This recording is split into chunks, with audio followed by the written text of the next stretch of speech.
তো হে ভিউয়ার্স, কেমন আছেন সবাই? আশা করব সবাই ভালো আছেন।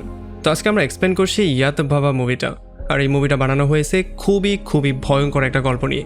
আসলে থাম্বনেলে যেমনটা দেখতে পেয়েছেন, এই গল্পে আমরা দেখতে পাবো একটা মেয়ের রেপ হয়েছিল, কিন্তু তারপরে তার রেপিস্টকে কেন মেয়ের বাবাই নিজে সেভ করছিল, সেই সমস্ত ব্যাপারগুলোই দেখবো আজকের এই ভিডিওতে। যেমন বুঝতেই পারছেন ভিডিওটা হতে যাচ্ছে খুবই ইন্টারেস্টিং। সো এই জন্য আমি বলবো ভিডিওটা শেষ পর্যন্ত দেখার জন্য, আর নয়তোবা অনেক কিছুই মিস করে ফেলবেন। সো চলুন কথা না বাড়িয়ে শুরু করি আজকের ভিডিও। তো এই গল্পের শুরুতে আমরা দেখতে পারি গভীর রাতে একটা মেয়ে যখন হেঁটে যাচ্ছিল, তখন কিছু লোক তাকে ধরে জোর করে রেপ করার ট্রাই করে। এখান থেকে মেয়েটা নিজেকে উদ্ধার করার অনেক রকম ট্রাই করে, তবে কোনোভাবেই মেয়েটা নিজেকে ফ্রি করতে পারছিল না, আর এই লোকগুলো জোর করে তাকে রেপ করে দেয়। তো এরপর আমরা চলে আসি পুলিশ স্টেশনে, যেখানে আমরা দেখতে পারি 4টা ছেলেকে পুলিশ আচ্ছা রকম করে ধোলাই করছিল। আসলে এই 4টা ছেলেকে পুলিশ এই জন্য ধোলাই করছিল কারণ একটু আগে যেই মেয়েটা রেপ হয়েছে, এই 4 জনের উপরে সেই মেয়েকে রেপ করার অভিযোগ করা হয়েছে। এই জন্য পুলিশ আচ্ছা রকম করে তাদেরকে ধোলাই করে এইটা বের করার ট্রাই করছে যে আসলেই তারা এটার সাথে জড়িত কিনা, মানে তাদের থেকে স্বীকারোক্তিমূলক জবানবন্দি নেওয়ার ট্রাই করছে। তাদেরকে পুলিশ এখানে এত জঘন্যভাবে পেটায় যে তাদের হাড্ডি মাংস পুরো গুঁড়ো করে ফেলে। তাছাড়া তাদেরকে বিশ্রাম নেওয়ার সময়টুকু পর্যন্ত দেয়া হয় না। যখন তাদেরকে খুবই বাজেভাবে ধোলাই করার পরে তাদের অবস্থা একেবারে খারাপ হয়ে যায়, তখন তাদেরকে কিছু খাবার দাবার দেওয়া হয়, যেই খাবারের উপরে তারা পাগলের মতো ঝাঁপিয়ে পড়ে। আর এই ব্যাপারটা দেখে আমরা বুঝতে পারি যে আসলে তাদেরকে খাবার দাবারও দেওয়া হচ্ছিল না, তাদেরকে শুধুমাত্র পেটানো হচ্ছিল আর একটু পরপর বিশ্রাম দেওয়া হচ্ছিল। আর যখন তারা মার খেয়ে ক্লান্ত হয়ে একটু ঘুমিয়ে পড়ার ট্রাই করতো, তখনই তাদের মুখের উপরে পানি মারা হতো, আর সেখান থেকে উঠিয়ে তাদেরকে আবারও নতুন করে পেটানো হতো, কারণ পুলিশ চাচ্ছিল যেই কোনো ওয়েতে তাদের থেকে স্বীকারোক্তিমূলক জবানবন্দি বের করতে। এখন হয়তো আপনাদের অনেকেরই মনে হতে পারে যে হ্যাঁ, তাদের সঙ্গে যেটা করা হচ্ছে সেটা তো ঠিকই হচ্ছে, কারণ এমন কাজ যে করতে পারে তার তো এমন শাস্তি পাওয়াটাই উচিত। কিন্তু আসলে এর পেছনের বাস্তবতা কি, সেই ধর্ষণের পেছনে তারা জড়িত ছিল কি না, সেই সমস্ত ব্যাপারগুলো জানাটাও খুবই জরুরি। তো যাই হোক, এরপরে আমরা দেখতে পারি পরদিন সকালবেলা নিউজ চ্যানেলেও এই খবরটা চলে আসে, যেখানে আমরা দেখতে পারি এই একই নিউজটা একটা লয়ারের ঘরের টিভিতে চলছিল, যেখানে নিউজ অ্যাঙ্কার চিৎকার করে বলছিল যে কালকে রাতের বেলায় 16 বছরের একটা মেয়েকে ধর্ষণ করা হয়েছে, আর এই ধর্ষণের জন্য 4টা যুবককে পুলিশ অ্যারেস্ট করেছে, কারণ পুলিশের মতে তারাই হচ্ছে গিয়ে সেই ধর্ষক। এই জন্য পুলিশ তাদেরকে জেলে নিয়ে জিজ্ঞাসাবাদ করা শুরু করেছে। এখন পুলিশের বিশ্বাস তারাই এটার পেছনে জড়িত, এই জন্য খুব শীঘ্রই তারা স্বীকারোক্তিমূলক জবানবন্দিও দিবে। তবে এখন পর্যন্ত 4 জনের একজনও এটা স্বীকার করেনি যে এইটার পেছনে তাদের হাত ছিল বা এইটা তারা নিজেরাই করেছে। তো এরপর আমরা দেখতে পারি হোম মিনিস্টারও টিভি চ্যানেলে এই সমস্ত ব্যাপারটা ক্লিয়ার করে বলে দেয়। সে বলে যে যেই ঘটনা কালকে হয়েছে সেটা নিয়ে পুলিশ অলরেডি কাজ শুরু করে দিয়েছে, সো এটা নিয়ে খুব বেশি একটা কথা আমি বলতে চাই না। তবে যেই ধর্ষণের ঘটনাটা ঘটেছে এইটার পেছনে শুধু যে সেই ছেলেদেরই দায় এটা আমি বলবো না, এটার পেছনে মেয়েরও কিছুটা দায় আছে, কারণ এই মেয়েটা এত গভীর রাতের মধ্যে সেই নির্জন জায়গায় কেন গিয়েছিল, এটা নিয়েও একটা কোয়েশ্চেন ওঠানো যায়। তবে যখন লয়ার এই ব্যাপারটা শুনতে পারে, তখন সে বলে যে দেখো আমাদের হোম মিনিস্টার কি বলছে, যদি তার চিন্তাভাবনাই এমন জঘন্য হয় তাহলে আমাদের দেশ সামনে কি করে আগাবে। তো যাই হোক, পরদিন সকালবেলা সিন চলে আসে একটা ল কলেজে। আমরা এখানে শিবাম নামের একটা ছেলেকে দেখতে পারি। আসলে শিবাম এবং তার বন্ধুরা এখানে একটা ল কলেজে পড়ালেখা করে, এবং আজকে হচ্ছে তাদের ক্লাসের শেষ দিন। এই জন্য শেষ দিন হিসেবে তারা একটা পার্টি দেওয়ারও ব্যবস্থা করেছে, যেখানে সন্ধ্যার সময় তারা একসাথে হয়ে পার্টি করার সিদ্ধান্ত নিয়েছে। আর এখানে আমরা দেখতে পারি তাদেরই একই ক্লাসে সেই হোম মিনিস্টারের মেয়ে নিধিনিও পড়তো, এই জন্য নিধিনিও সন্ধ্যাবেলায় পার্টিতে চলে আসে। তো এরপরে যখন সন্ধ্যাবেলায় পার্টি শুরু হয়ে যায়, তখন আমরা দেখতে পারি নিতিন আর তার বন্ধুরা বাইরে এসে নেশা করা শুরু করে। তারা অনেক মদ খেয়ে মাতালের মতো হয়ে যায়, আর এরপরে তারা মধ্যে গিয়ে পাগলের মতো নাচানাচি করা শুরু করে। এখানে যখন পার্টি পুরোপুরি কমপ্লিট হয়ে যায়, তখন মাঝখানে নিতিন আর তার বন্ধুরা আবারও বাইরে চলে আসে, আর এখানে এসে তারা আবারও অনেক মদটদ খায়, যেই জন্য তারা একেবারে পুরোপুরি মাতাল হয়ে যায়। মানে তারা এত বেশি মদ খেয়ে ফেলে যে এখন আর তাদের উপরে নিজেদের কন্ট্রোলই ছিল না। আর এর পরের সিনে আমরা দেখতে পারি নিধিকে হসপিটালে নিয়ে আসা হয়েছে। আসলে কালকে রাতের বেলায় কেউ তাকে রেপ করে দিয়েছে, এই জন্য তাকে হসপিটালে চিকিৎসার জন্য আনা হয়েছে। আর একটু পরে যখন এখানে পুলিশ অফিসাররা চলে আসে, তখন তাকে দেখার পরেই তারা এটা ক্লিয়ারলি বুঝতে পারে যে আসলে এই কাজটা কোনো একটা ছেলে করেনি, এই কাজটা করেছে অনেকগুলো ছেলে মিলে। আর এই জন্য খুব শীঘ্রই হোম মিনিস্টারকে এই ব্যাপারটা জানিয়ে দেওয়া হয়। আর যখন হোম মিনিস্টার জানতে পারে তার মেয়ের সাথে এত ভয়ঙ্কর একটা কাজ হয়েছে, তখন সে দৌড়ে হসপিটালে চলে আসে। আর তার মেয়ের এই অবস্থা দেখার পরে সে বাচ্চাদের মতো কান্নাকাটি করা শুরু করে। তো এরপরে এদিকে আমরা পূজা নামের একটা মেয়েকে দেখতে পারি, যে কিনা আসলে ছিল একজন ক্রাইম জার্নালিস্ট। আসলে সেই ব্যাপারটা জেনে যায় যে হোম মিনিস্টারের মেয়ের সাথে কেউ একজন অপকর্ম করেছে। এই জন্য সে দ্রুত হসপিটালের সামনে এসে তার বন্ধুর সঙ্গে ভিডিও করে একটা নিউজ করা শুরু করে। আর যখনই এই খবরটা ছড়িয়ে পড়ে, এর একটু পরেই আমরা দেখতে পারি সমস্ত মিডিয়া চ্যানেল দৌড়ে হসপিটালের সামনে চলে আসে আর তারা পুলিশদেরকে নানান রকম কোয়েশ্চেনিং করা শুরু করে। এখানে পুলিশরা তাদের কোয়েশ্চেনের সময় বলে যে আমরা সেই ছেলেটাকে ধরে ফেলেছি যেই ছেলেটা এই কাজটা করেছে। তবে তখন রিপোর্টার তাদেরকে জিজ্ঞেস করে যে আমরা তো শুনেছি যে তার সাথে শুধু একটা ছেলে না, অনেকগুলো ছেলে এই কাজ করেছে, তাহলে আপনারা কেন শুধুমাত্র একজনকেই অ্যারেস্ট করেছেন? তখন পুলিশ অফিসার বলে যে দেখেন, শুধুমাত্র আমরা একজনকেই অ্যারেস্ট করতে সক্ষম হয়েছি, আর বাকিরা এখন পলাতক আছে, আর হয়তোবা তার মাধ্যমেই আমরা বাকিদেরকেও ধরে ফেলতে পারবো। তো এরপর যখন পুলিশ গিয়ে হোম মিনিস্টারকে এই খবরটা জানিয়ে দেয় যে তারা সেই ছেলেটাকে ধরে ফেলেছে যে এই কাজটা করেছে, তখন আমরা হোম মিনিস্টারের চোখে মুখের মধ্যে একটা ভয়ঙ্কর রাগের চিহ্ন দেখতে পারি। আসলে মনে হচ্ছিল যে সে হয়তোবা সেই ছেলেটাকে খেয়েই ফেলবে। আসলে কারো মেয়ের সাথে এমনটা হলে যেই কোনো বাবাই এমনটাই চিন্তা করতো। আর এরপরে যখন সিনটা পুলিশ স্টেশনে চলে আসে, তখন আমরা এই ব্যাপারটা দেখতে পারি যে আসলে পুলিশ যেই ছেলেটাকে অ্যারেস্ট করেছে সেই ছেলেটার অন্য কেউ ছিল না, বরং সেই ছেলেটা ছিল তাদের বন্ধু শিবাম। আসলে শিবা কালকে রাতে তাদের পার্টিতে জয়েন করেনি, সে কোনো একটা কারণে বাইরে ছিল, এই জন্যই পুলিশ তাকে সন্দেহ করে এখানে অ্যারেস্ট করেছে। তো এখানে পুলিশ অফিসার প্রথমে তাকে জিজ্ঞেস করে যে তুমি এই কাজটা কেন করেছো, তবে শিবা এটার কোনো অ্যান্সারই দিচ্ছিল না। এই জন্য পুলিশের মাথা প্রচণ্ড গরম হয়ে যায় আর সে তাকে আচ্ছা রকম করে ধোলাই করা শুরু করে। তবে যখন অনেকক্ষণ মার খাওয়ার পরেও শিবা তার মুখ খুলছিল না, তখন পুলিশ তাকে 3rd ডিগ্রি দেওয়ার সিদ্ধান্ত নেয়। তার কাপড় চোপড় খুলে তাকে আচ্ছা রকম করে লাঠি দিয়ে ধোলাই করা হয়। তবে এত মার খাওয়ার পরেও শিবা কোনোভাবেই তার মুখটা খুলছিল না। যদিও ব্যথা সহ্য করতে না পেরে শিবা জোরে জোরে চিৎকার চেঁচামেচি করছিল, তবে পুলিশ অফিসাররা কোনোভাবেই থামার নামই নিচ্ছিল না। আর তাছাড়া যেহেতু শিবা স্বীকারও করছিল না সেই কাজগুলো করেছে, এই জন্য পুলিশ তাকে আচ্ছা রকম করে ধোলাই করতেই থাকে, মানে কোনোভাবেই পুলিশ থামছিল না। আর অন্যদিকে আমরা দেখতে পারি যখন শিবার মাই ব্যাপারটা জানতে পারে যে তার ছেলেকে অ্যারেস্ট করা হয়েছে, তখন তারও মাথা গরম হয়ে যায়। সে চিন্তা করে যে আমার ছেলে কি করেছে, আমার ছেলে কখনোই এই উল্টাপাল্টা কাজ করতে পারে না, মানে তার ছেলের উপর একটু বিশ্বাস ছিল, এই জন্য সেই কথাটা বলছিল। আর এরপরে যখন শিবার মা শিবার সঙ্গে মিট করার জন্য পুলিশ স্টেশনে চলে আসে, তখন তাকে তার ছেলের সঙ্গে মিট করতে দেয়া হয় না। আর এর ফাঁকে আমরা দেখতে পারি পুলিশ শিবাকে ধরে আরও একবার আচ্ছা রকম করে ধোলাই করে, তবে শিবা কোনোভাবেই এটা স্বীকার করছিল না যে সে এই কাজটা করেছে। এই জন্য যখন অফিসার হোম মিনিস্টারকে এই ব্যাপারটা জানিয়ে দেয়, তখন তো হোম মিনিস্টারের মাথা আরও বেশি গরম হয়ে যায়।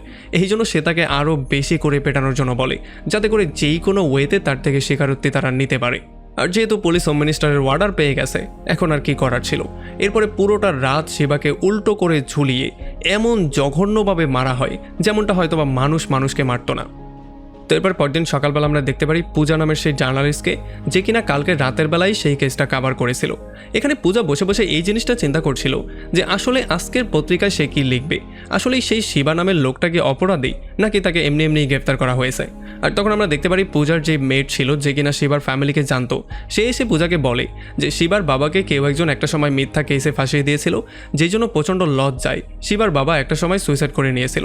আর যাতে করে তার পরিবারের সাথে কখনো এমনটা না হয়, এই জন্য শিবার মা শিবাকে লয়ার বানানোর সিদ্ধান্ত নিয়েছিল।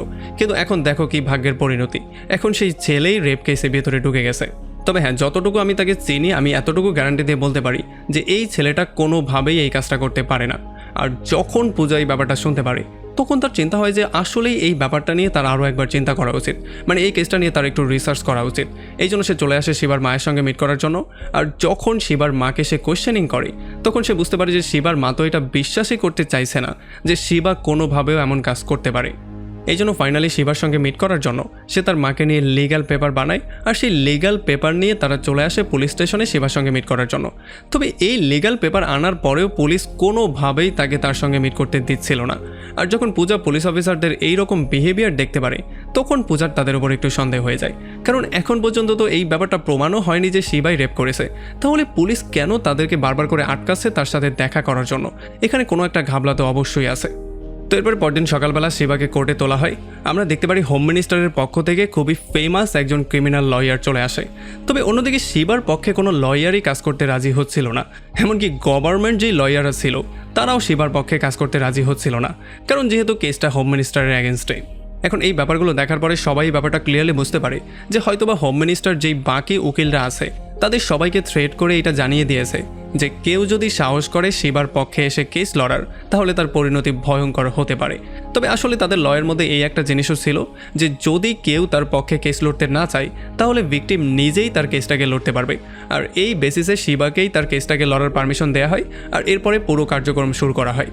তো এখানে প্রথমেই জজকে ক্রিমিনাল লয়ার বলে যে যেই জায়গাতে এই ঘটনাটা হয়েছিল পুলিশ অফিসাররা সেই জায়গাতে সেই মেয়েটাকে উদ্ধার করার জন্য গিয়েছিল, মানে নিদিনী নামে সেই মেয়েটাকে। আর সেখানে নিদিনীর অবস্থা তারা খুবই খারাপ অবস্থায় পেয়েছিল। তারা দেখতে পেয়েছিল নিবিনীর কাপড় চোপড় ছেঁড়া এবং সে সেখানে বেহুশ অবস্থায় পড়ে আছে। আর তারই একটু দূরে শিবাম নামের এই ছেলেটা নদীর পাড়ে কোনো কাপড় চোপড় ছাড়াই ছিল। এখন এতে করে এইটা তো প্রমাণ হয়ে যায় যে ঘটনাস্থলে সে ছিল, তাও আবার কাপড় চোপড় ছাড়া, যার মানে এই কাজটা তার করার সম্ভাবনাই সবচেয়ে বেশি। আর তাছাড়া দ্বিতীয় যেই ব্যাপারটা সেটা হচ্ছে সেই দিন রাতের বেলায় সে পার্টিতে জয়েন করেনি, কারণ যদি সে পার্টিতে জয়েন করতো তাহলে সেখানে অনেক ছেলে মেয়ে থাকতো যাদের মধ্যে সে নিধির সঙ্গে এই কাজটা চাইলেও করতে পারতো না। এই জন্য সে লুকিয়েছিল এবং পরবর্তীতে যখনই সে নিধিকে একা পেয়েছে তখন যেখানে পার্টি হচ্ছিল সেখানে সে গিয়েছে এবং নিধির সাথে এই অপকর্মটাকে ঘটিয়েছে। তো এই জন্য এই সমস্ত সেকশনগুলোর আন্ডারে শিবামের শাস্তি হওয়া উচিত। তবে এগুলো শোনার পরে শিবা তাকে জিজ্ঞেস করে যে আপনি যেই সেকশনগুলোর কথা বললেন সেই সেকশনগুলোর মধ্যে এইটা স্পষ্ট করে বলা আছে যে যদি ভিকটিম জীবিত থাকে তাহলে এই সেকশনগুলো আসামির উপরে অ্যাপ্লাই করা যাবে না। আর তাছাড়া আপনি যেমনটা বলছেন যে আমি এই কাজটা করেছি, এইটার কি প্রমাণ আপনার কাছে আছে? আপনি বলেছেন আমি সেখানে গিয়েছিলাম, আমি যে সেখানে খারাপ উদ্দেশ্য নিয়েই গিয়েছিলাম, এটার কোনো প্রমাণ কি আপনার কাছে আছে? যদি থাকে তাহলে সেটা কেন পেশ করছেন না? তো এখন এটা শোনার পরে তো লয়ার পুরোপুরি চুপ হয়ে যায়, কারণ লয়ারের কাছে কোনো অ্যান্সারই ছিল না। কারণ তাদের কাছে এই ব্যাপারের একটুও প্রমাণ ছিল না যে এই কাজটা শিবাম করেছে, কারণ শিবামের বিরুদ্ধে তেমন কোনো প্রমাণ তো তারা জোগাড় করতে পারেনি। তাছাড়া নিদিনীর কোনো স্টেটমেন্টও তারা এখন পর্যন্ত কালেক্ট করতে পারেনি, কারণ এখনও সে বেহুশ অবস্থায় হসপিটালে পড়ে আছে। তাছাড়া বিগত কয়েকটা ঘন্টা পুলিশের কাস্টডিতে যখন শিবা ছিল তখন পুলিশের এত টর্চার সহ্য করার পরেও শিবা এই ব্যাপারটা একবারের জন্য স্বীকার করেনি যে এই কাজটা সেই করেছে। তার মানে এখন এই ব্যাপারটা প্রমাণ করা তাদের জন্য পুরোপুরি মুশকিল হয়ে গিয়েছে যে আসলে শিবামই হচ্ছে গিয়ে দোষী বা শিবামই এই ঘটনাটা ঘটিয়েছে। তো এরপরে শিবাম জজকে বলে যে মাইলর্ড, আমাকে ফাঁসিয়ে দেওয়ার ট্রাই করা হচ্ছে, আমার বিরুদ্ধে তাদের কাছে কোনো প্রমাণ তো নেই, বরং ভিকটিমও একবারের জন্য আমার নাম তার মুখ দিয়ে নেয়নি যে আমি তার সঙ্গে এই কাজটা করেছি। এই জন্য কোনো প্রমাণ ছাড়াই পুলিশ আমাকে অ্যারেস্ট করে ফেলেছে আর এখন এই কেসটার মধ্যে আমাকে ফাঁসিয়ে দেওয়ার জন্য সব রকম চেষ্টা তারা করছে। তো এখন এটা শোনার পরে জজ সেই উকিলকে জিজ্ঞেস করে যে যখন তোমার কাছে তার বিরুদ্ধে কোনো প্রমাণ নেই তাহলে তাকে অ্যারেস্টই বা কেন করানো হয়েছে? আর যদি তাকে অ্যারেস্টই করা হয়েছে তাহলে তুমি নিদিনীর কাছে কেন গিয়ে জিজ্ঞেস করনি যে এই কাজটা সেই করেছে কিনা? মানে তার থেকে কোনো স্টেটমেন্ট কেন নেওয়ার ট্রাই করনি? আর তখন এই লয়ার তাকে বলে যে স্যার, এখন নিদিনী এই অবস্থায় নেই যে তার থেকে আমরা স্টেটমেন্ট নিতে পারি, মানে সে পুরোপুরি হসপিটালাইজ এবং সে কিছুই বলতে পারছে না। তবে যখনই সে জ্ঞান ফিরে পাবে তখন আমি অবশ্যই তার কাছে গিয়ে এই সমস্ত ব্যাপারগুলো জিজ্ঞেস করব এবং সমস্ত জটগুলো খুলে ফেলার ট্রাই করব। আর এই সমস্ত কথাগুলো শোনার পরে জজ এক সপ্তাহের জন্য কেসটাকে মুলতবি করে দেয়। সে বলে যে যখন নিদিনী আবারও জ্ঞান ফিরে পাবে তখন তার স্টেটমেন্ট নেয়ার পরেই পুনরায় এই কেসটা আবার চালু করানো হবে। সো ততদিন পর্যন্ত এই কেসটাকে বন্ধ করেই দেওয়া হলো। তো এরপরে এখান থেকে বাইরে আসার পরে পূজা নামের সেই মেয়েটা তার বন্ধুর কাছ থেকে এটা জানতে পারে যে নিদিনীকে কোন হসপিটালে ভর্তি করানো হয়েছে এবং তার মেডিকেল রিপোর্ট আসলে এসেছে কি না। আর তখন কথাবার্তার মাঝখানে সে এটাও জানতে পারে যে পূজার যেই ফ্রেন্ড এখন তার সঙ্গে কথা বলছে তার গার্লফ্রেন্ড সেই হসপিটালেই কাজ করে। এই জন্য পূজা তার ফ্রেন্ডকে নিয়ে দ্রুত গিয়ে তার গার্লফ্রেন্ডের সঙ্গে মিট করে আর তাকে এই সমস্ত কেসের ব্যাপারে ডিটেইলি বলে ফাইনালি তার কাছে সে নিদিনীর মেডিকেল রিপোর্টগুলো চায়। সে বলে যে যেই কোনো ওয়েতে আমার এই রিপোর্টগুলো লাগবেই। তবে এই জিনিসটা মাথায় রাখবে যে এই ব্যাপারটা যাতে কেউ জানতে না পারে, কারণ যেহেতু হোম মিনিস্টারের মেয়ের ব্যাপার, এই জন্য যদি তুমি ধরা পড়ে যাও তাহলে তুমিও প্রবলেমে পড়তে পারো। আর এই সমস্ত ব্যাপারগুলো শোনার পরে এই মেয়েটাও রাজি হয়ে যায় আর সে একটু পরেই সেই মেডিকেল রিপোর্টগুলো এনে সেগুলো পূজাকে দিয়ে দেয়। আর যখন এই রিপোর্টগুলো পূজা ভালো করে চেক করে তখন সে এটা ক্লিয়ারলি বুঝতে পারে যে এই রিপোর্টের মধ্যে এটা স্পষ্ট করে বলা আছে যে এখানে একটা গ্যাং রেপ হয়েছে, মানে তার সঙ্গে অনেকগুলো ছেলে অপকর্ম করেছে। তাহলে যদি এটা একটা গ্যাং রেপ হয়ে থাকে তাহলে কেন শুধুমাত্র শিবাকেই অ্যারেস্ট করা হয়েছে আর বাকি ছেলেগুলোকে কেন অ্যারেস্ট করা হলো না, বা তারা এখন কোথায় চলে গেল? তো এরপরে পূজার মাধ্যমে এই সমস্ত রিপোর্টগুলো শিবার কাছে চলে আসে আর যখন শিবা এই রিপোর্টগুলো দেখতে পারে তখন সে অনেকগুলো ব্যাপার পরিষ্কার হয়ে যায়। সে জানতে পারে যে আসলে নিদিনীর শরীরের মধ্যে অনেকগুলো কাটাছেঁড়ার দাগ ছিল আর তার সাথে এমন ব্যবহার করা হয়েছিল যেমনটা কোনো জীবজন্তুর সাথে করা হয়, মানে মনে হয়েছিল যে কোনো জীবজন্তু তার উপরে আক্রমণ করেছে। আর এই সমস্ত ব্যাপারগুলো সে মেমোরাইজ করে ফেলে, কারণ পরবর্তীতে আদালতে এগুলো তার দরকার পড়বে। এই জন্য যখনই পরবর্তীতে আদালতে তাকে আবারও পেশ করানো হয় তখন এই কোর্টে সেই ডক্টরকেও ডাকা হয় যেই ডক্টর এখন বর্তমানে নিধির চিকিৎসা করছিল। তবে এই ডক্টরকে কাঠগড়ায় আনার আগে নিধির যেই ড্রাইভার ছিল সেই ড্রাইভারকে কাঠগড়ায় আনা হয়। আসলে এই ড্রাইভারই হচ্ছে গিয়ে প্রথম আই উইটনেস, যে কিনা প্রথমবারের মতো শিবাকে সেই নদীর পাড়ে দেখতে পেয়েছিল। এই জন্য এখন সে জজের সামনে সমস্ত ব্যাপারগুলো ক্লিয়ার করে বলে। সে বলে যে যখন অনেক রাত হয়ে গিয়েছিল আর আমরা দেখতে পেয়েছিলাম যে এখনও নেদিনী ম্যাম আসেনি, এই জন্য আমি নেদিনী ম্যামকে খুঁজে বের করার জন্য বেরিয়েছিলাম। আর যখন আমি খুঁজতে খুঁজতে তার কাছ পর্যন্ত গিয়ে পৌঁছেছিলাম, তখন আমি দেখলাম যে শিবা তার সঙ্গে জোর করার ট্রাই করছিল। আর এগুলো শোনার পরে শিবা তাকে কোয়েশ্চেন করে যে আমার যতটুকু মনে পড়ে যে যখন আপনি নেদিনীকে আমাদের কলেজে ড্রপ করতে আসতেন, তখন আপনি একটা চশমার ইউজ করতেন, মানে একটা চশমা আপনার চোখে থাকতো, কিন্তু এখন সেই চশমাটা কেন আমি দেখছি না। তখন সেই ড্রাইভার তাকে বলে যে আমার সেই চশমাটা ভেঙে গিয়েছে, যেই জন্যই সেই চশমাটা আমার চোখে নেই। আর তখন শিবা তাকে জিজ্ঞেস করে যে সেই চশমাটা আসলে ভেঙেছে কীভাবে, সেই সমস্ত ব্যাপারগুলো ডিটেলি আপনি কোর্টের সামনে বলুন। আর এরপরে সেই ড্রাইভার বলা শুরু করে যে কিছুদিন আগে যখন 16 বছরের একটা মেয়ের রেপ হয়েছিল, তখন হোম মিনিস্টার স্টেটমেন্ট দিয়েছিল যে সেই রেপের মধ্যে এই মেয়েটারও দোষ ছিল, কারণ এই মেয়েটা একাতে তো গভীর রাতে একা একা বেরিয়েছে, তার উপরে সে ছোটোখাটো কাপড় পরেছিল। আর এই সমস্ত ব্যাপারগুলো যখন ছড়িয়ে গিয়েছিল, তখন নিধি ম্যামের কিছু ফ্রেন্ডরাও এই ব্যাপারটা জানতে পেরেছিল। এই জন্য তারা নিধি ম্যামের সাথে তর্ক বিতর্ক শুরু করেছিল। একদিন যখন তারা বসে একটা চায়ের দোকানে আড্ডা দিচ্ছিল, তখন তারা নিধিকে বলছিল যে তোমার বাবা এটা কী করে বলতে পারলো, একটা মেয়ে কি পড়বে না পড়বে সেটা হচ্ছে তার স্বাধীনতা, তোমার বাবা এটার মধ্যে কোনোভাবেই হস্তক্ষেপ করতে পারে না। আর এই সমস্ত ব্যাপারগুলো নিয়ে যখন তর্ক বিতর্ক হচ্ছিল, তখন নিধি তাদেরকে বলে দিয়েছিল যে এতে করে আমার কিছুই যায় আসে না, আমার বাবা কি বললো না বললো সেটা তার কাছে, আর আমার ব্যাপারটা হচ্ছে গিয়ে পুরোপুরি আমার কাছে। আর তখন আমরা দেখতে পারি সেখানে 3টা ছেলেও ছিল, যারা যখনই এই ব্যাপারগুলো শুনতে পারে তখন তারা তাদের সঙ্গে ঝগড়া করা শুরু করে। তারা বলে যে আসলে মেয়েদের কোনোভাবেই ছোট ড্রেস পরা উচিত না, আর যারা ছোট ড্রেস পরে তাদের সঙ্গে এমনটাই হওয়া উচিত। আর এই জন্য এই ব্যাপারটা নিয়ে তাদের মধ্যে ঝগড়া শুরু হয়ে গিয়েছিল। আর তখনই আমাকে মাঝখানে গিয়ে ঝগড়া থামাতে হয়েছিল, আর এই ঝগড়া থামাতে গিয়ে আমার চশমাটা ভেঙে গিয়েছিল। তবে পরবর্তীতে যখন হোম মিনিস্টার জানতে পেরেছিল যে তার মেয়ের সাথে কিছু বকাটে ঝগড়া করার ট্রাই করেছে, তখন সে তার পাওয়ারের ইউজ করে তাদেরকে পুলিশ দিয়ে ধরিয়ে দিয়েছিল। আর পরবর্তীতে থানায় নিয়ে কিছুদিন আচ্ছা রকম খাতিরদারি করে এরপরেই তাদেরকে ছাড়া হয়েছিল। যার মানে এই ব্যাপারটা আমরা ক্লিয়ারলি বুঝতে পারি যে এই ঘটনার পরে অবশ্যই এই 3টা ছেলের নিধির উপরে প্রচণ্ড রাগ ছিল, আর তার বাবার থেকে প্রতিশোধ নেয়ার জন্য হয়তোবা তারা নিধির উপরে এই কর্মকাণ্ডটা করলেও করতে পারে, কারণ নিধির জন্যই তাদেরকে জেলে যেতে হয়েছিল, এই জন্য নিধির উপরে তাদের একটা রাগও ছিল। তো এখন আমরা দেখতে পারি এই সমস্ত ব্যাপারগুলো কোর্ট পর্যন্ত চলে আসে। শিবা বিভিন্ন রকম কৌশল খাটিয়ে এই সমস্ত ব্যাপারগুলো কোর্টের সামনে হাজির করে ফেলে, যেখানে এখন কেসটা শিবার থেকে একটু দূরে যাওয়ার ট্রাই করছিল। তবে তখন আমরা দেখতে পারি সেই লয়ার সেই ডক্টরকে ডেকে নিয়ে আসে, যেই ডক্টর এখন নিধিনীর দেখাশোনা করছিল। এখানে ডক্টর এসেই প্রথমে জজকে মেডিকেল রিপোর্টটা দিয়ে এটা বলে যে আসলে এই মেডিকেল রিপোর্ট মতে নিধিনীর যে রেপ করেছিল সে ছিল শিবাই, কারণ শিবার ডিএনএ নিধিনীর শরীরের মধ্যে পাওয়া গিয়েছিল। আর তাছাড়া তার শরীরের মধ্যে এত বেশি আঘাতের চিহ্ন ছিল, যেগুলোর মাধ্যমে এটা ক্লিয়ারলি বোঝা যায় যে সেই দিন শিবা অবশ্যই নেশাগ্রস্ত অবস্থায় ছিল।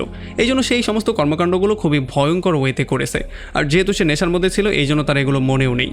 তবে এইটা শোনার পরে শিবার মাথা প্রচণ্ড গরম হয়ে যায়, আর সে সঙ্গে সঙ্গেই ডক্টরের সমস্ত কথাগুলোকে ভুল প্রমাণ করে দেয়, কারণ সে সেই মেডিকেল রিপোর্টটা জজের সামনে শো করে যেটা পূজার মাধ্যমে তার কাছ পর্যন্ত এসে পৌঁছেছিল। আর এই মেডিকেল রিপোর্টটা দিয়ে সে ডক্টরকে বলে যে এইটাই হচ্ছে গিয়ে আসল মেডিকেল রিপোর্ট, আপনি যেটা দিয়েছেন সেটা হচ্ছে গিয়ে মিথ্যা মেডিকেল রিপোর্ট। এখন যদি এইটা আসল মেডিকেল রিপোর্ট হয়ে থাকে, তাহলে ডক্টর মাত্র যেই রিপোর্টটা দিল সেইটা আসলে কী রিপোর্ট, এটা একটু পরেই আমরা জানতে পারবো।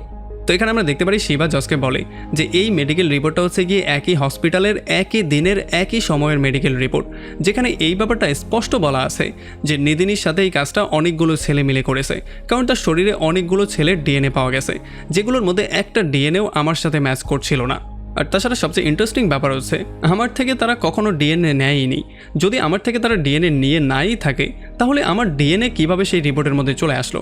আসলে এর পরে শিবা সমস্ত ব্যাপারগুলো প্রথম থেকে বলা শুরু করে।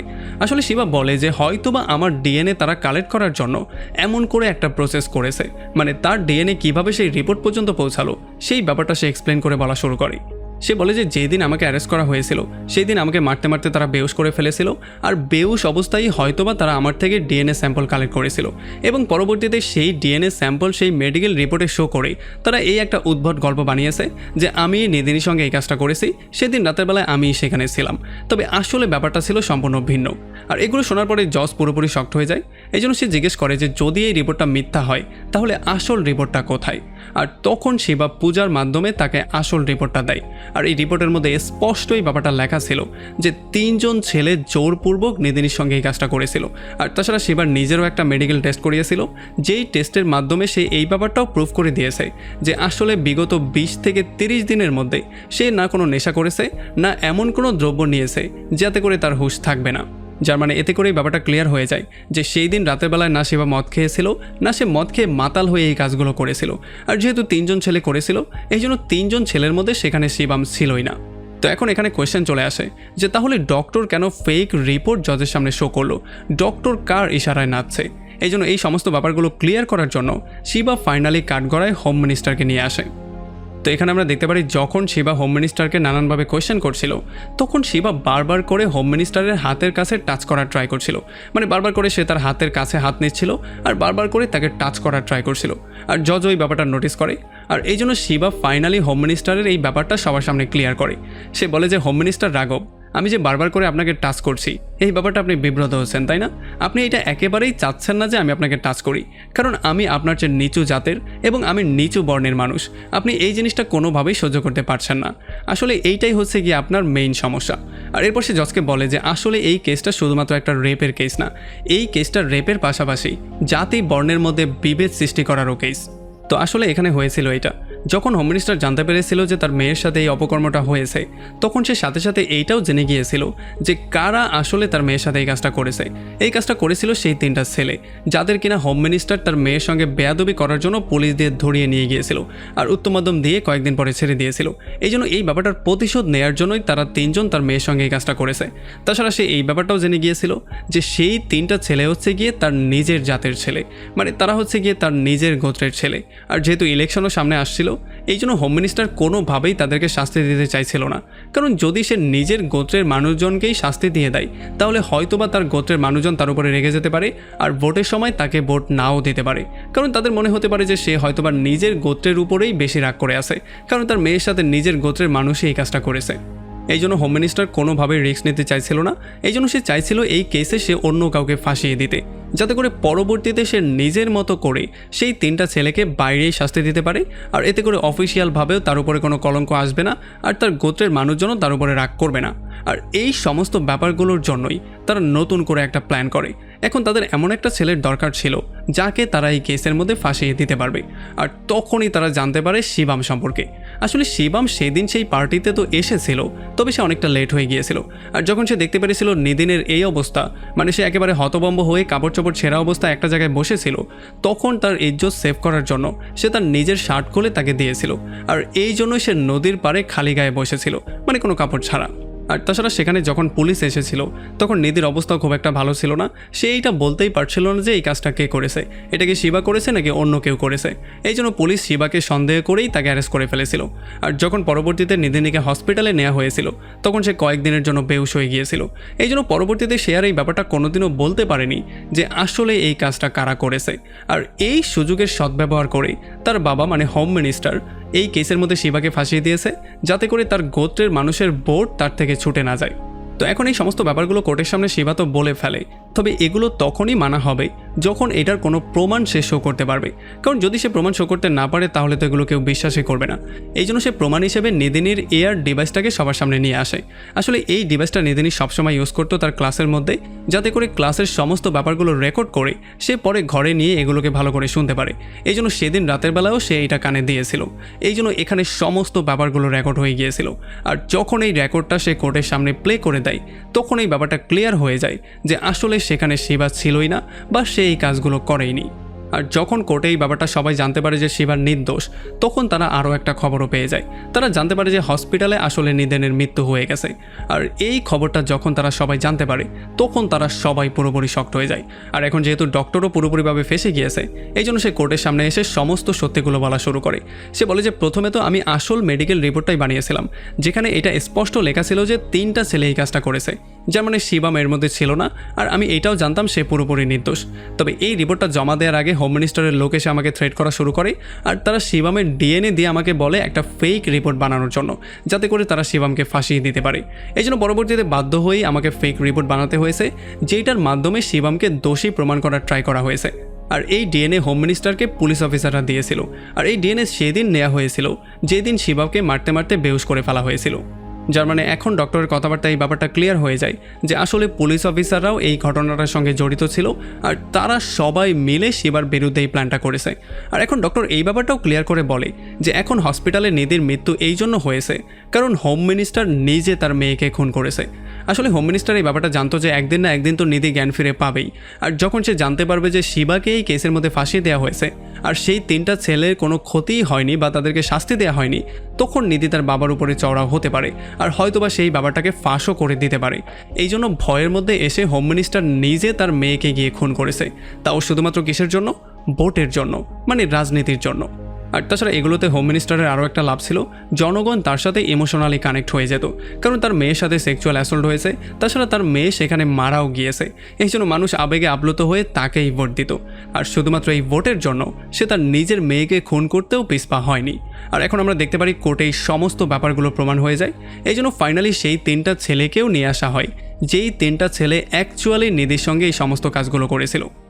এরপর আমরা দেখতে পারি এই কেসের সাথে জড়িত প্রত্যেকটা মানুষকে, মানে হোম মিনিস্টার, সেই পুলিশ অফিসার এবং সেই ডক্টরকে সবাইকে অ্যারেস্ট করা হয় এবং সবাইকে অনেক বছরের শাস্তি দেওয়া হয়।